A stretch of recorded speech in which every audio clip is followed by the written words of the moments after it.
Welcome to Happier ADHD. My name's Marley Darling. I'm a second generation neurodiversity expert with over 17 years experience, and now I'm raising my own neurodiverse kids.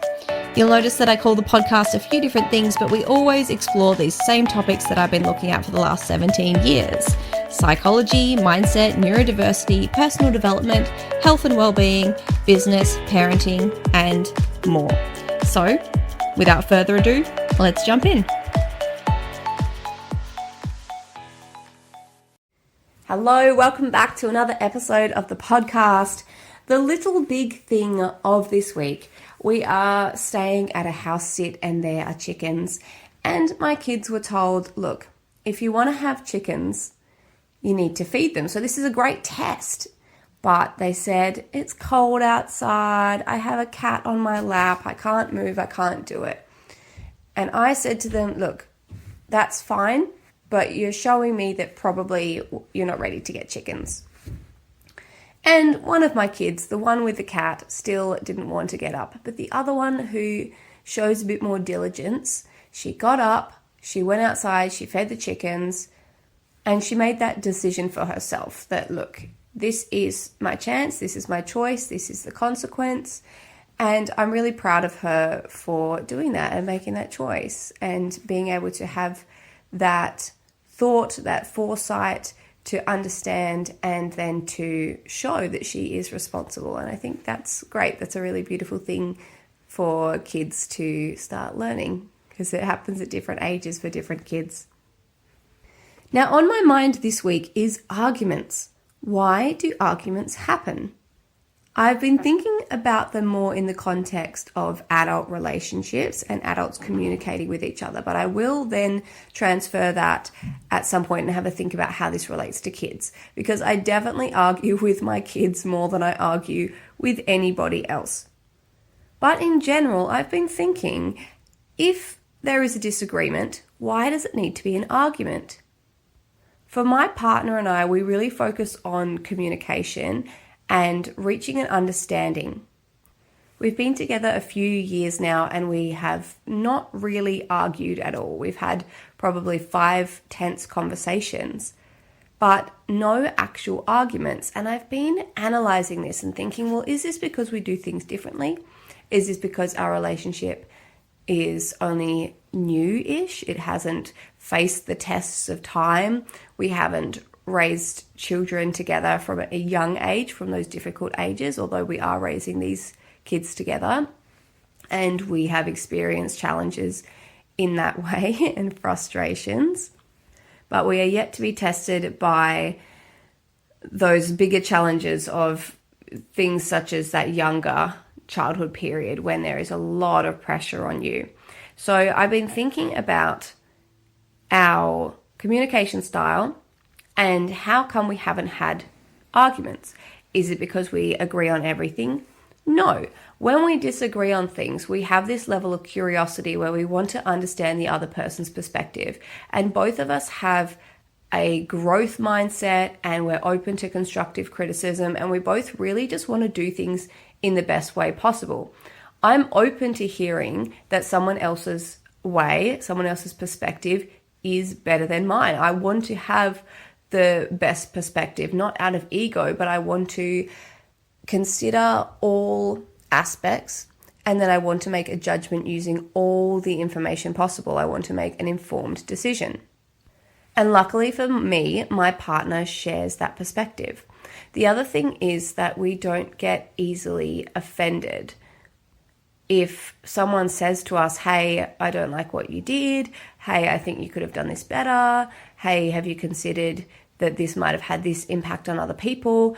There's no jumping to being defensive. There's a listening to that. And part of that is having those things communicated respectfully and in a kind way and with compassion so you don't feel attacked. There is that balance between both people there. So on the first hand, we have that openness to learning, that openness to difference. On the second hand, we each respect each other. So we have that respectful partner, that respectful input. And if you have those things, then when you have a disagreement, it's just about seeing the other perspective. If you have a problem, it's about finding a solution. So anytime we have a problem, it doesn't become an argument, it just becomes a discussion. So why do people have arguments? It's because they disagree on something or because they have a problem, and then that turns into an argument. Why does that turn into an argument rather than a discussion? Well, it's because emotions come into it, right? As I was saying, if my partner came to me and they were disrespectful in how they conveyed something, if they were emotional in the first place in how they conveyed it, then that would probably change my reaction. If they came to me respectfully and calmly and then I had a big emotional reaction, that could lead to a more volatile situation, to something like an argument. So now we're seeing that arguments aren't actually just because of disagreements or problems. They're because emotions get involved. The other thing is emotions can get involved if both people do have a significant disagreement and can't find that common ground, can't find that compromise. So I do also recognize that I'm really lucky to have found a good match in my partner. It's really hard if you disagree on fundamental things that are really important to both of you. If neither of you can compromise, then that's a different situation than what we're talking about today. Here we're talking about a relationship where you agree on the big things in life, or maybe not even necessarily so, but I'm just not touching that aspect of the topic for now. So if you can have that foundation, if you can have, you're well matched, you respect each other, you convey problems respectfully with compassion and without being emotionally charged, you receive that feedback without being emotionally charged, then we would have a more stable situation. But the final issue here is emotional regulation. So I've obviously just touched on that if you come into a situation to have a discussion and you are emotional about it, then it can lead to a more volatile situation. But even if you aren't emotional about the topic itself, if you are dysregulated in general, that can also have an impact. And I think this is probably one of the biggest things that leads to arguments and disagreements. If you're dysregulated, you're not going to be able to communicate well. Dysregulation shuts down your prefrontal cortex, which is the part of the brain that does the reasoning, the planning, the thinking. So if that's not switched on, you can't actually have a discussion about the actual problem. And so I've drawn the conclusion that if you're dysregulated, it's just not the time to have a particular discussion. If there is an issue or a problem, it needs to be addressed at a time when you're regulated. Now, if the problem has been dysregulating you and you are emotional about it, then there's different strategies you can use to regulate and calm down before you actually tackle the problem. Sometimes you need to be able to vent those emotions out to a partner. If you've regulated as best you can by yourself, you might need to say to your partner, look, I'm feeling upset. And then the thing that I said before comes into it, where hopefully your partner is open to hearing about that without them getting an emotional reaction straight away. So that's talking about being dysregulated when you have the problem to bring forward. The other thing is if you're dysregulated in general, and for me this happened a lot when my kids were younger, when I was under so much stress and pressure, little things became really big things. You know, the arguments about dishes left out on the sink, or someone hasn't packed something up, or someone said something minor and it offended you and you couldn't let it go. All of those things happen when you're not regulated.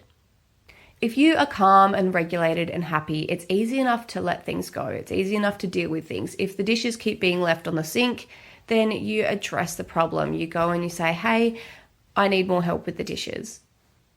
If that doesn't work, if it's a reoccurring problem, then it becomes a bigger issue and it's easy to get attached and add emotion onto that problem. It starts going from a physical problem to a bigger belief, to a larger resentment, and it's important to address things before they get to that point. If you have gotten to that point with some bigger problems, well, again, you can circle back. You can find that regulation and then deal with the problem. Ask for help if that's what you need. But the thing is, we can't control other people. So instead of building resentment towards them, we need to find a way to handle that. Again, that's a different issue as to how to address practical problems like that. And I have plenty of suggestions for getting kids on board, for making a household run smoothly. And if you're not getting the help you need in ways like that, if problems are happening over and over and they aren't getting solved, then we need to address them in a different way. If you do what you've always done, you'll get what you've always gotten. But if you want something to happen differently, you need to change your input. Maybe you can ask differently. Maybe you can explain your situation differently. Maybe you can try a new strategy or technique. And maybe sometimes you just need to accept the things you can't control and realize that nothing is forever. If you're frustrated at your kids not clearing the table, not putting their own dishes away, well, recognize that that won't happen forever. Either they will change their habits, they will mature and grow up and change their habits, or they will grow up and they'll move out of home eventually. It won't happen forever. You can also recognize that there's a flip side of everything. If it's the dirty dishes, well, that means that everyone got fed, and that's a beautiful thing. If your kids are leaving mess around, well, that means they're having fun. They are engaging in life. They are living in your home, and one day they won't be there anymore. So often the good comes with the bad, and we can choose to see the positive side of even the most difficult things. So we can address those problems physically, but then going back to emotional regulation, that's something you can control. You can control your mood and your thoughts. Now, it's not as easy as pressing a button, but it is something that you can learn to do. There's plenty of strategies for it, plenty of hacks, and I explore those all inside my programs. But if you can find that balance, if you can take a breath, if you can go and get some space, if you can use some of these regulation hacks, or if you find an underlying problem such as you aren't getting enough help, you aren't having enough breaks, you aren't having enough fun, then you can address those deeper, more underlying problems. And once you reach that level of emotional regulation, you can have more peace, more patience, you can deal with everyone in your household better, you can manage the household better, you can accept these little problems and not focus so much on them, not turn them into such a big thing mentally in your head or such a big weight emotionally. And you can just move on. You can address things in a level-headed way. And so what I've been thinking this week is that arguments really are unnecessary. Either a person needs to find that regulation and balance and have those deeper needs met, or there is a genuine problem that needs to be addressed. And if there is a genuine problem that needs to be addressed, an argument's not going to solve it. It needs to be a rational discussion, working together as a team, brainstorming, and then fixing it together. So that's what's been on my mind there, and I'd love to know what you think. So you can reach out on social media if you want to. But that's my theory, and as far as I can see, it's a fairly accurate one. Now, in wins and workarounds, I have a related thing. I'm talking about repair. Now, repair is something that happens in relationships when you do have an argument, when you do have a disagreement, when someone upsets somebody else. Repair is coming back together and making sure there isn't that lasting issue, that someone doesn't have to stay upset, that it doesn't become a deep, dark memory or something that gets suppressed or held on to long term. Now, repair is important in all relationships. It's interesting because there's been a shift where parents are realizing that it's important to apologize to children.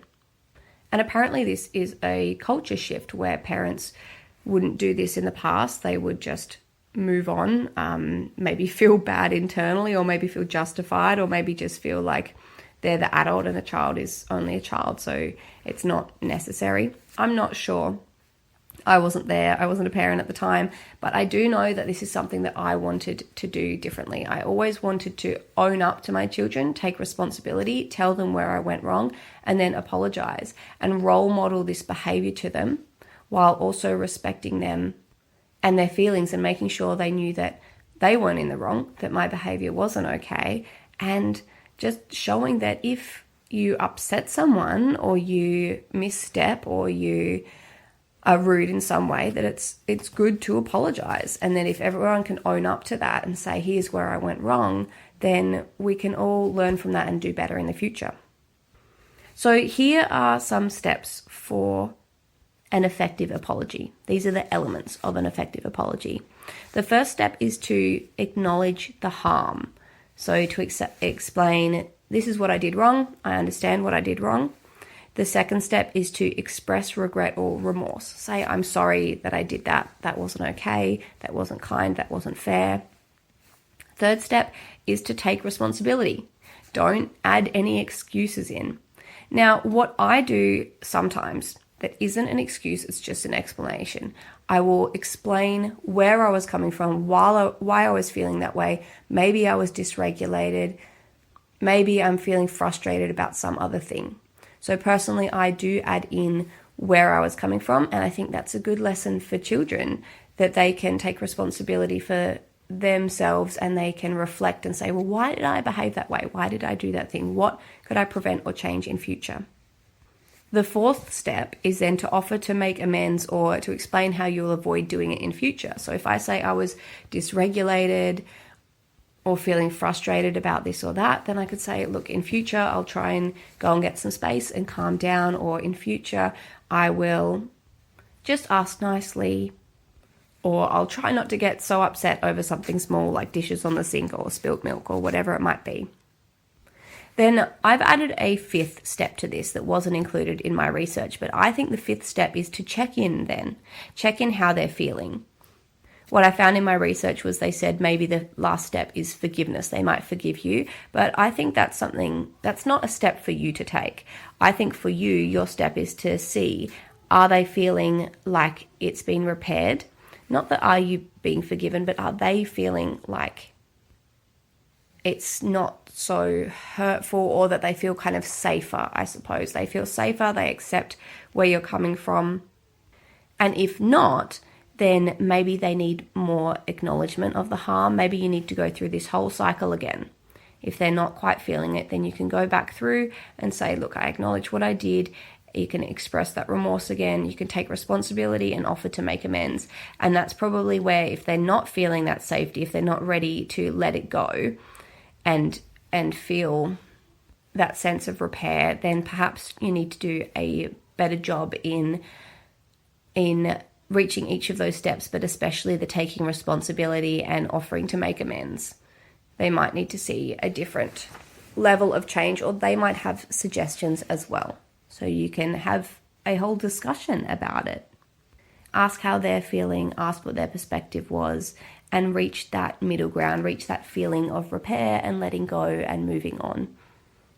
And this is really important. It means that the relationship can heal from say it's like a little cut. A little cut, you can put a Band-Aid on it, heal it straight away, rather than leaving different cuts to get infected, for example.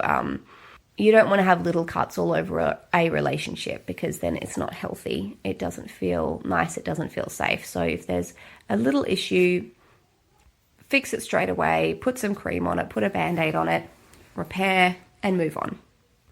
Now, in Life Lounge this week, I've been thinking about dysphoria.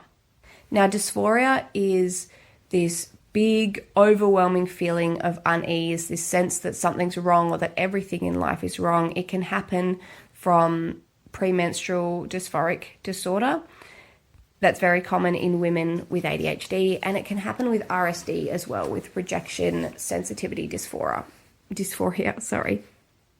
Personally, I experience it as both, but more often with PMDD, and it usually depends. It's not every single month. There's a relation to the hormonal balance, and so that will be affected by exercise, stress, foods.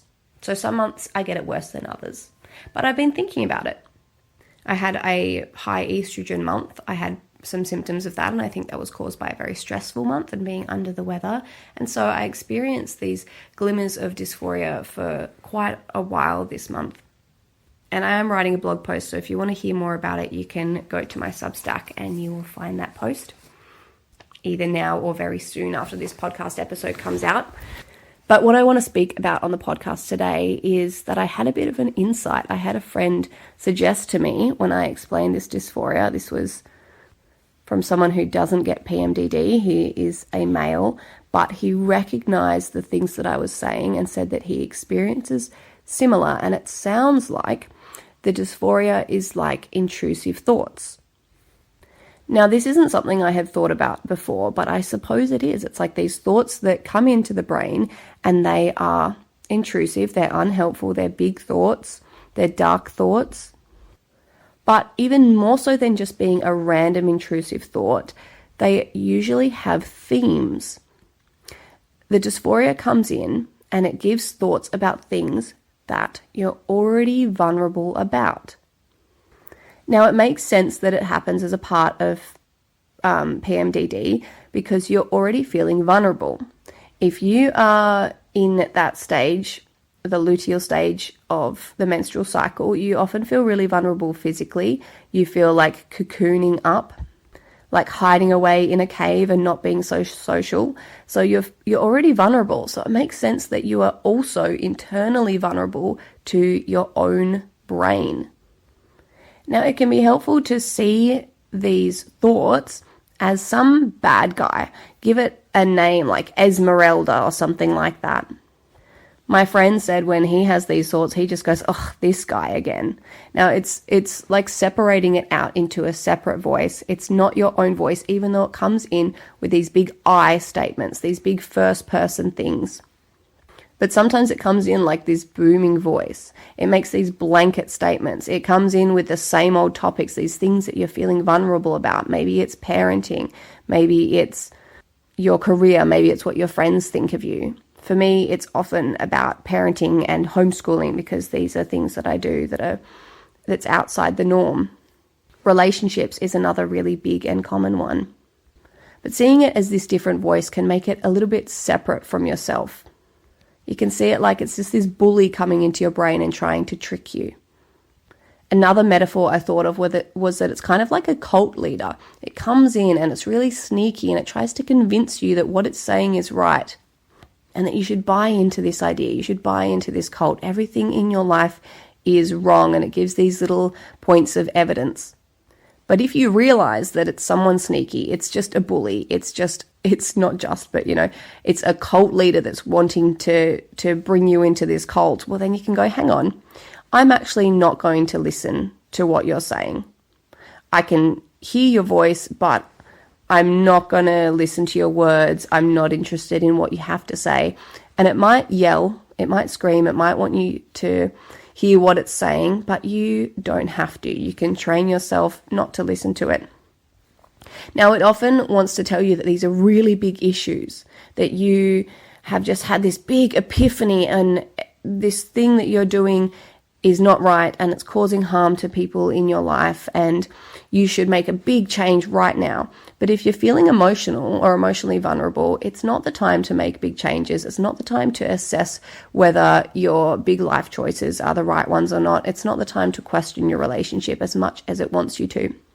What you can do is you can put a pin in these thoughts. You can write them down and you can come back to it later once you're feeling emotionally balanced. And if it's still an actual problem, you can address it then. But for now, it's important to see it as a passing thought. If you latch onto it, you can spiral in, you can find more evidence, and it can become this really big deal. But the thing is, you're seeing through a particular lens. You're seeing through the lens of your mood. When you can learn to hear the thoughts but not buy into them, it makes this storm far less intense. It makes it far less scary. And you can let it pass, re-find regulation, and then consider any of the thoughts that it came up with. If you want to hear more about that, go over to my Substack, subscribe, and check it out. I have to shorten this podcast a little bit, although I have just touched on everything I want to touch on, but I tried to sneak it in at a time where I thought I would have enough time, but I did a bit of pausing. I didn't quite find my flow today. I've been a little bit slow and less talky, maybe. But that blog post has everything that you need to know, and it's composed in a way that is logical and deep and flows and has a bit more information there. So again, you can go over to my Substack. In Joy Break this week, there's been daffodils and jonquils around. It's been really beautiful, and I've been lucky enough to have some picked for me, so there's been some in my house, and they've been refreshed a couple of times to different types as well. So that's been really beautiful, and they smell really nice. And for letting go and letting in this week, I'm letting go of negative vibes, disharmony, grumpy kids. We've been a bit sick, so it's been just a bit moody in our house. The kids have been staying up late as well. And switching that to finding solutions or increasing skills for regulation and mindset. So in regards to my kids, like I just said, getting them to sleep earlier, making sure we're all regulated, because those are the things that make a more harmonious household and have less arguments and less bickering happening. And what I'm letting in is more peace, finding that inner peace as well, so the external things don't bother me quite so much, and so I'm regulated to deal with problems and to have more fun and have a really good time. So that's what I have for this week, and I will talk to you next week in the next episode. Have a beautiful week. Bye. So you've got neurodiverse kids, and we all know that standard parenting advice just does not work for them. But have you noticed that even experts in ADHD and autism are teaching strategies and methods that are trying to change your child and mold them to fit them into a neurotypical world? The problem with this is that it can be exhausting as a parent, and it kind of feels like you're always trying to fix something that's wrong. Now, I know that it can be a struggle parenting these children, but what if we tried a completely different approach? Instead of pushing a boulder up a hill and feeling so exhausted all the time, what if we stopped trying to fix something and instead accept the way these kids are and start to work with the neurodiversity? This doesn't mean doing nothing, it just means a completely different approach. Instead of changing the child, we change the environment around the child and we change our approach to the child. If you do what you've always done, you'll get what you've always got. But if you put in a different input, you will get a different output. With this approach, you can learn how to get things done the easy way.